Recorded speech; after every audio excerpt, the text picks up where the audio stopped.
Hujambo na karibu sana mtazamaji wa Bongo Super Media. Hapa ipo taarifa ambayo imetufikia hivi punde kuhusiana na vita ambavyo vinaendelea huko Mashariki ya Kati, Irani pamoja na Marekani, lakini pia Israeli.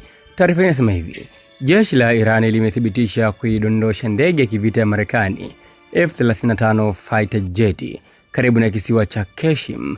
Hii inakuwa ni ndege ya pili ya kivita ya Marekani kudondoshwa kwenye ardhi ya Iran. Na Marekani hivi sasa ni kama wameshashindwa vita. Wameanza kushambulia miundombinu ya kiraia, hospitali, vyuo, madaraja, viwanda vya dawa na maeneo mbalimbali ya tamaduni za Kiajemi. Ndio mambo yao hayo hivi sasa. Na Marekani alitegemea kwamba vita hivi vitakuwa kama Libya tu, kwa sababu Libya walishindwa kuelewa Marekani ni watu namna gani mpaka wakawaingiza katika changamoto kubwa kweli kweli rais wao Gaddafi kuondoshwa katika uso wa dunia.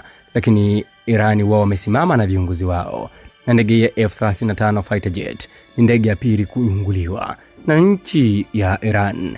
Manake Marekani wamekuwa wakituma ndege hizi zinadunguliwa tu katika nchi Iran. Irani katika swala la teknolojia kiukweli wako vizuri sana. Sidhani kama mtazamaji uitegemea kwamba Irani wana teknolojia kubwa kweli kweli kiasi hiki.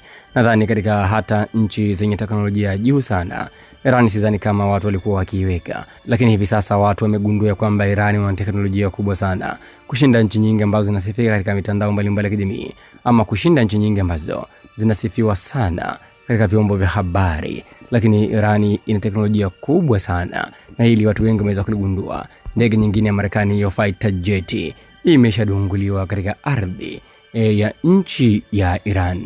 Irani hawataki mchezo. Hii vita wameitaka na wanaipambania kweli kweli. Hao ndio Iran. Mtazamaji, maoni yako ni muhimu sana. Andika maoni yako hapo katika sehemu ya comment.